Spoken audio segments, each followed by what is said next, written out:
We're going to live here as a family, so outsiders need to leave. My mother-in-law slowly and carefully explained this to make sure I understood. Nelda's face turned red while she put her hand over her mouth.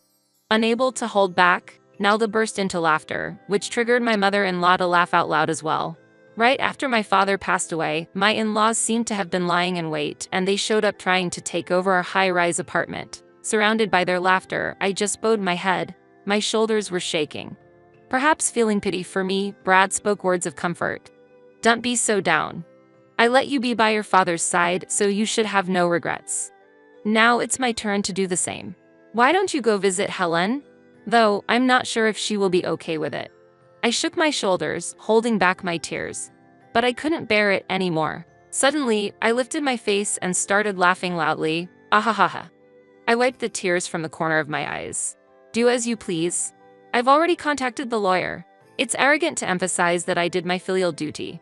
Thinking that they were enjoying themselves behind our backs, deceiving me and my father, anger welled up within me. I was determined to spoil their plans of joy following my father's death. I am Michelle White, 53 years old.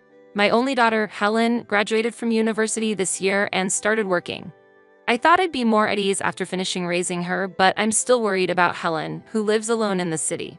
It has been 6 months since she started her job, but she hasn't come home even once. I wonder if Helen is eating properly, I blurted out during dinner with my husband. Tonight's menu was meat and potatoes, Helen's favorite. Eating that, I couldn't help but think of her face. She just started her job, so I know she's busy, but that's exactly why I want to make nutritious meals for her. Brad was right in front of me, but he didn't even glance my way. He clutched his smartphone in his left hand, staring at it while eating. He wasn't focused on the meal, spilling the broth on the table and making unpleasant chewing noises. Brad, are you listening? Brad gave no response. It seemed like my voice never reached his ears, and the concerns I had once again felt like mere monologues, shutting my anxious feelings in. When was the last time Brad and I had a proper conversation? I never thought we would become a couple so lacking in communication when we got married. I met Brad 23 years ago. A friend introduced him to me just before I turned 30. Brad was well-educated and worked for a major company, which made me nervous, but I was immediately taken by his kind, confident smile. It seemed he liked me too, and we started dating. He always planned dates at sophisticated cafes and romantic spots featured in fashion magazines, escorting me each time. I've been really focused on my work and didn't have much luck with women, but meeting you felt as if it were predestined. I can tell you are the one for me. His handsome features made even the sweetest words seem fitting. He was like a prince who openly expressed his love. But I was not a princess. I was just an ordinary office worker. I was anxious about whether I was good enough for someone so elite. While I was having such worries, Brad unexpectedly proposed to me. While it should have been a joyful moment, the fact that we had only known each other for 2 months made me anxious, and I couldn't say yes. When I shared my concerns, he gently embraced me and whispered in my ear, "Marriage doesn't need extra emotions. To me, you are the best." So we got married, and I felt like the happiest woman in the world. That was until the day after our wedding when our new married life began. "Michelle, are you really going to feed me this?" Brad said coldly as he looked at me, setting the breakfast on the table. His face was very cold, and he clearly seemed in a bad mood, though I couldn't understand why. It was our first day living together, so I had put extra effort into the cooking. I prepared a lavish breakfast, including an omelet with crispy bacon, yogurt parfait with berries and oats, and freshly baked scones right from the oven. I just need coffee and bread in the morning. It's hard to read the newspaper with anything else. Ah, I see. You're the type who doesn't think about efficiency and enjoys a leisurely, inefficient meal in the morning. How that figures. Brad's attitude had changed completely since yesterday. I was so surprised by his words that I was left speechless. He stared at my shocked face. "That foolish look on your face, I like it," he said with a grin. However, he left the house without touching the breakfast. Left alone with the untouched meal, I had no choice but to stand there.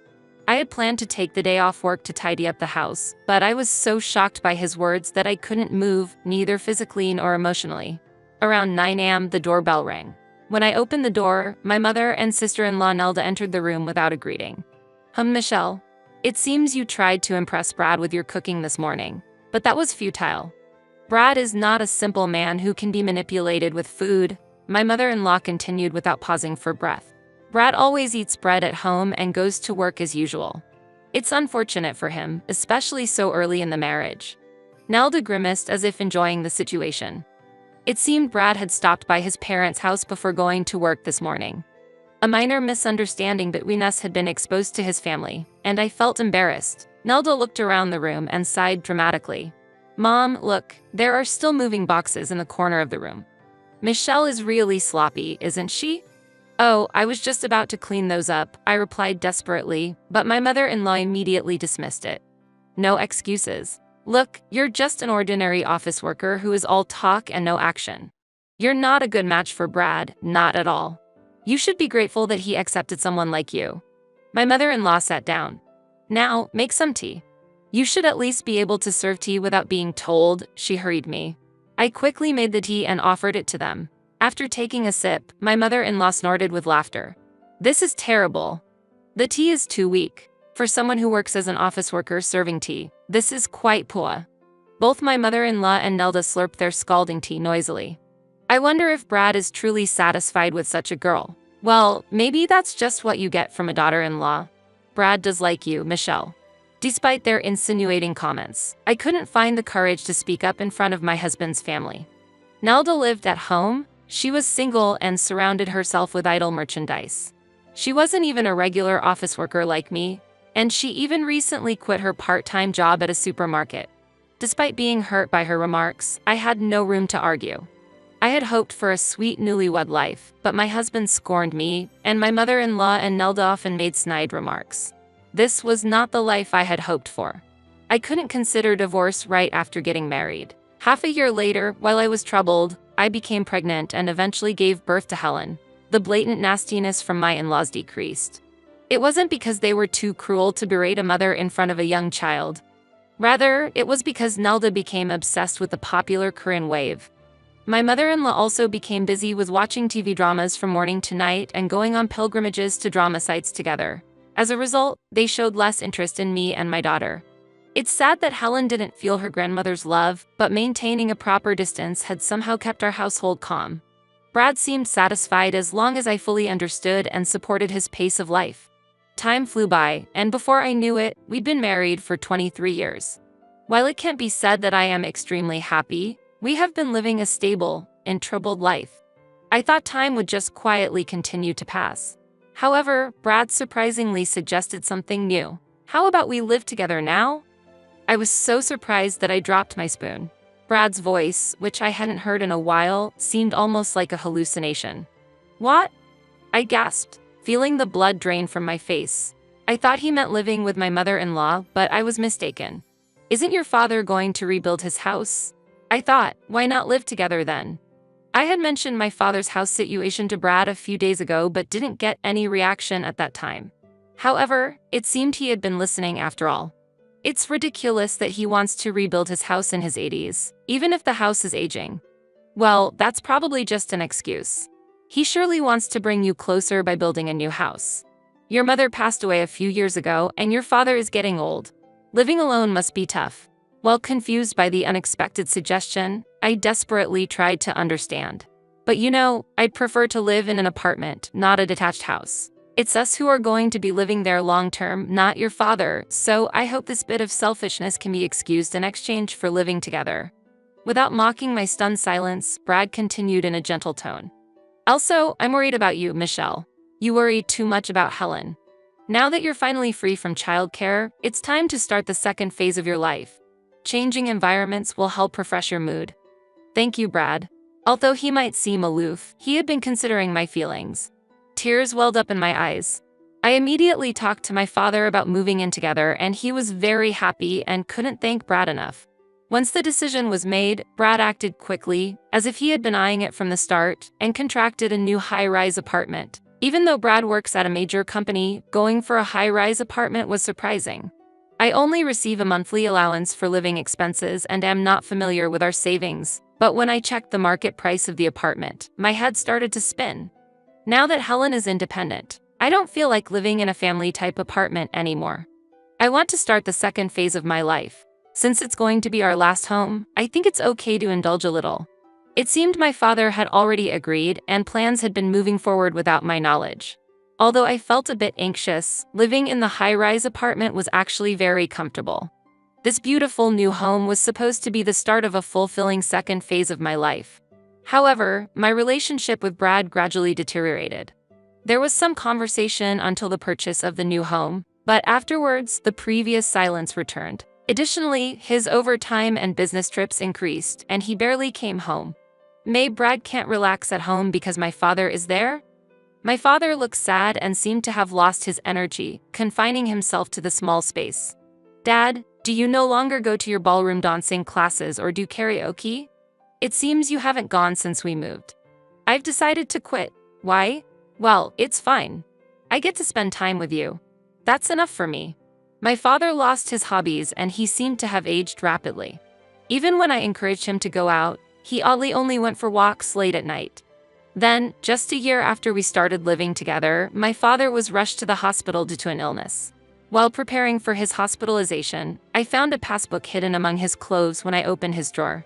It felt wrong to go through my father's personal items, but something felt off. When I opened the passbook, a surprising truth was revealed. Dad, what is this all about?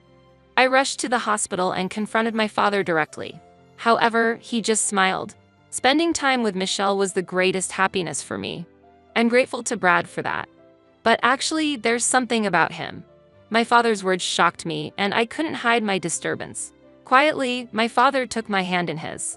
And a few days later, my father passed away quietly.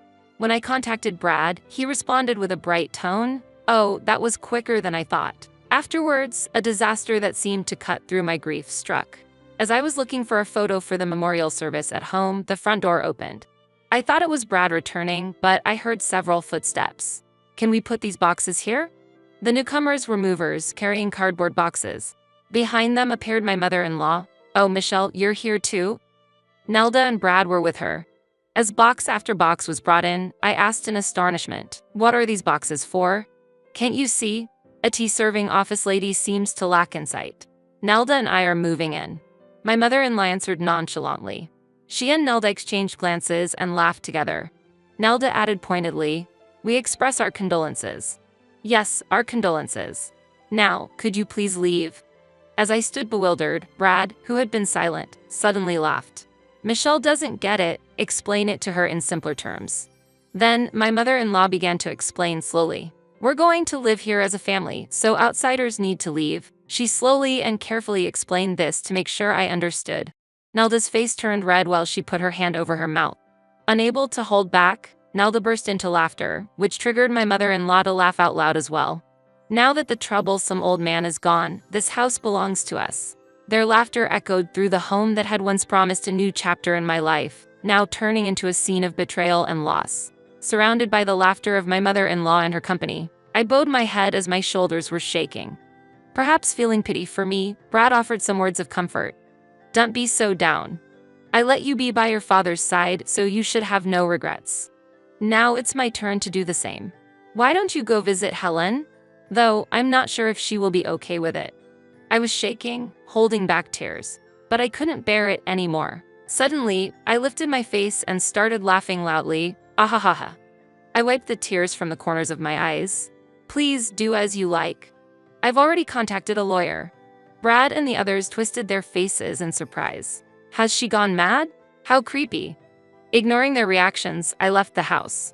Their presumption of doing me a favor by allowing me to fulfill my filial duties was offensive.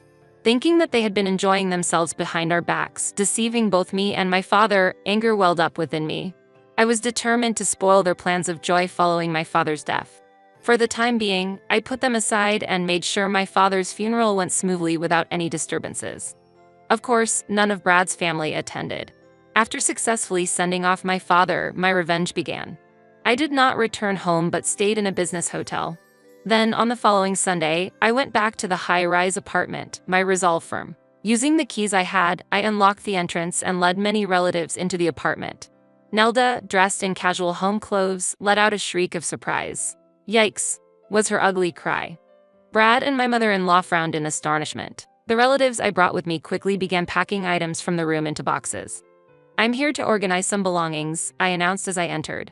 Initially, my mother-in-law responded with a nod. But her demeanor quickly changed, snapping, "Why suddenly? This is absurd. It's absurd? But you and Nelda moved in here suddenly without a word to me, didn't you?" I retorted. While my mother-in-law and Nelda were both angered and shaken, Brad quickly caught on. "Hey, don't touch our things," he shouted at the relatives who had begun to pack not just my personal items but also the furniture and appliances. Temporarily confused, my relatives halted their packing, but I urged them to continue. "Don't worry, these are my belongings, please take them to the new house. And their stuff to the storage unit," I directed them. My relatives nodded and continued to pack everything in the room. "What are you doing without permission?"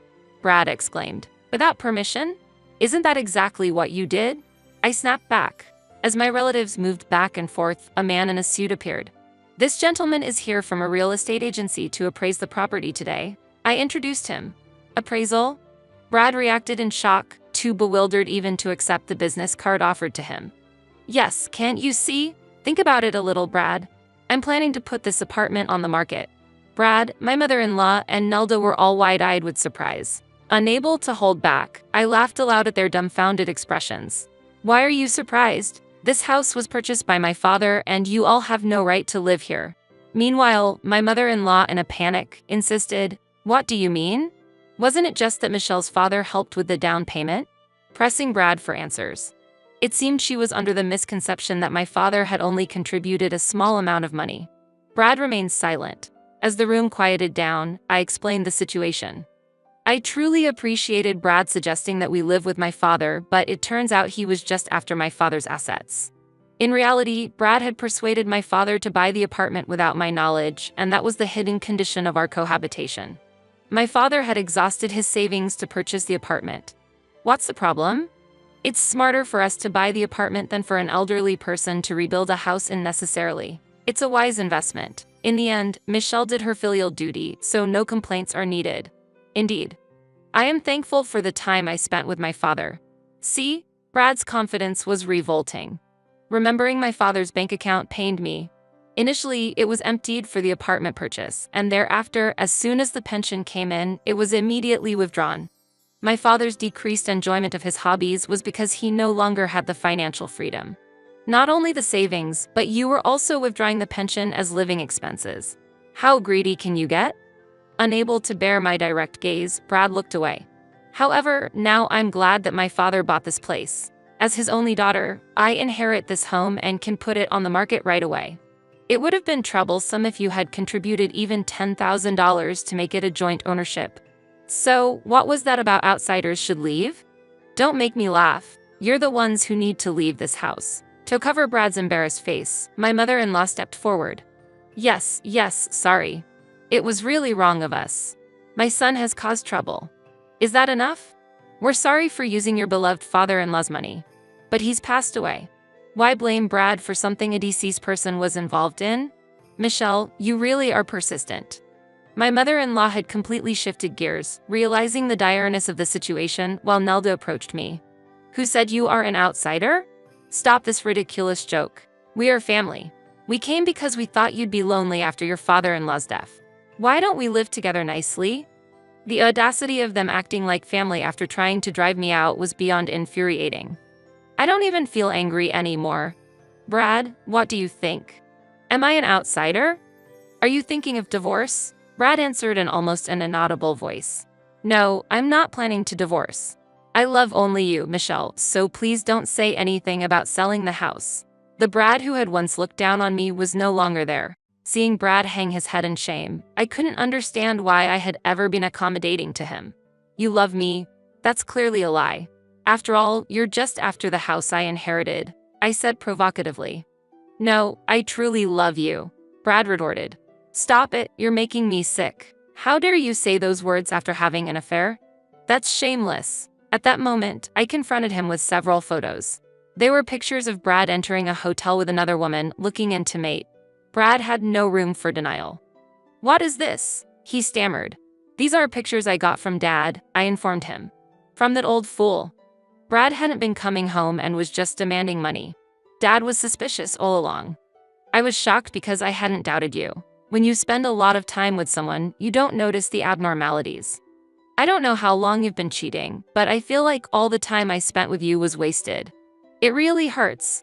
My father, unfamiliar with using his mobile phone's camera, had taken several photos of Brad's infidelity.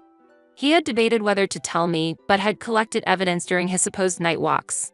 Just before he died, he told me about the infidelity along with the financial issues.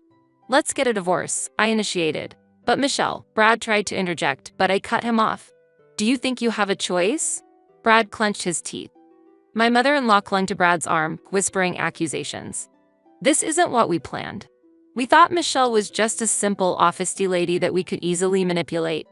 Confirming that I was chosen as a marital partner as merely a housekeeper and understanding why Brad's attitude cooled after the marriage. It turned out that the father of the so-called housekeeper was financially well off, seen as useful, and exploited similarly. An office lady should be obedient. "Why are you resisting? You used to be so quiet, and now you've become clever as you've gotten older. This is marital fraud." Brad was deceived. My mother-in-law cried as she clung to Brad. It pained me to corner a crying mother-in-law, but I couldn't remain silent any longer. "You keep mocking me as just an office lady, but isn't that all in the past? Dragging decades-old issues into the modern days with such outdated views is extremely backward. It's like you're declaring yourself outdated. Don't you find that embarrassing?" My mother-in-law was visibly angry. "How dare you, a mere daughter-in-law, speak like that?" she retorted. The atmosphere was tense, the reality of our fractured relationships starkly apparent. The house, once a symbol of familial unity and potential prosperity, had become an arena of betrayal and exposed secrets, underscoring the vast gulf of misunderstanding and manipulation that had underpinned what I once believed was a loving relationship. Brad, with tears in his eyes, raised his voice in defiance. "Yeah, you couldn't live without me." He trembled like a small dog trying to stand its ground. "Brad, you know I worked too. Maybe my salary wasn't enough for the high rent or for Helen's education expenses. But," tears spilled from Brad's eyes, yet I continued, "I can earn enough to cover my own living expenses. It was tough to balance raising a kid and work, but I'm really glad I kept going. Thank you for everything, Brad. Goodbye." My mother-in-law glared at me with fury, but as Nelda tried to intervene, my mother-in-law ignored her and screamed her true feelings. "A daughter-in-law doesn't need judgment or money. Being stupid is enough." Her voice echoed in the now empty room, stripped of furniture. Nelda collapsed to the floor. Brad looked up to the heavens. The subsequent disputes were intense, but eventually, the house was sold and the divorce from Brad was finalized. When I filed for division of assets due to his infidelity, Brad quietly agreed. "Help me, I almost have no savings." While he had been wasting money, it turned out that his salary was much less than expected. Despite working at a large company with a high education, he had not advanced to a useful position even after turning 50, was not entrusted with significant tasks, and hardly did any overtime. As a result, his take-home pay was nearly the same as a new employee. Of course, his claims of being away on business or working overtime were lies. He was actually having an affair. That's why he broke down whenever we talked about money. What exactly had Brad been doing at his job? The thought that he might have been doing nothing more than making copies and serving tea was almost laughable.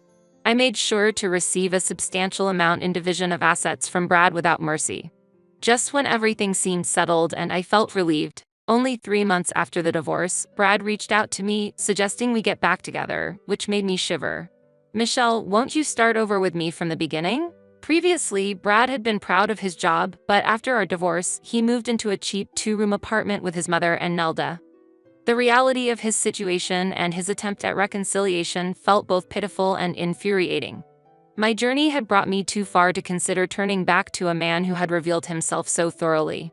Brad's unexpectedly low salary shocked his mother, who had been counting on his high income. After several loud arguments in their thin-walled apartment, Brad left his mother and Nelda behind. Feeling mismatched with his company's expectations, he resigned from his job, despite deciding to start a new life with his affair partner. Once his financial instability became apparent, he was abandoned and eventually returned to me. Seeing Brad completely misunderstand his own situation was disheartening. When I demanded property division from his affair partner, she was furious, accusing Brad of being with her for money, yet there was never any future in their relationship. "I cannot possibly get back together with you." I firmly refused him. Brad left, deeply hurt, but the problems didn't stop there. "We have no money. Please, can you help us? Or at least lend us some? Brad's mother and Nelda pleaded with me. It seemed Brad had returned to his mother's side. Despite claiming to be an elite, he spent his nights living lavishly in the city, quickly accumulating debt which he seemed to ignore. With no choice left, his mother and Nelda began working part-time jobs, though it seemed to have little effect. I don't have money to lend to others, I told them. In a normal family, I might have considered helping them in times of trouble, but they had unmistakably treated me as an outsider. I had spent too long playing the role of the good daughter-in-law. Since the divorce, I've relished a life without obligations to anyone. Moreover, my small apartment, where I now live alone, isn't lonely because Helen frequently visits.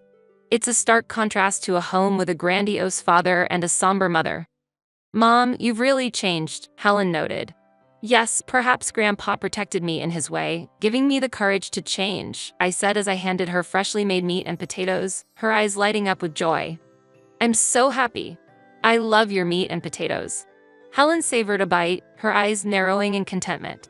This new chapter of my life, free from the shadows of manipulation and deceit, filled me with a profound sense of peace and autonomy. The sense of happiness that comes from being cherished by someone fills my heart, even giving me a sense of purpose in life. I am inspired to continue transforming myself, hoping to become strong enough to protect my daughter. Don't worry, the taste of the meat and potatoes hasn't changed, I assured her.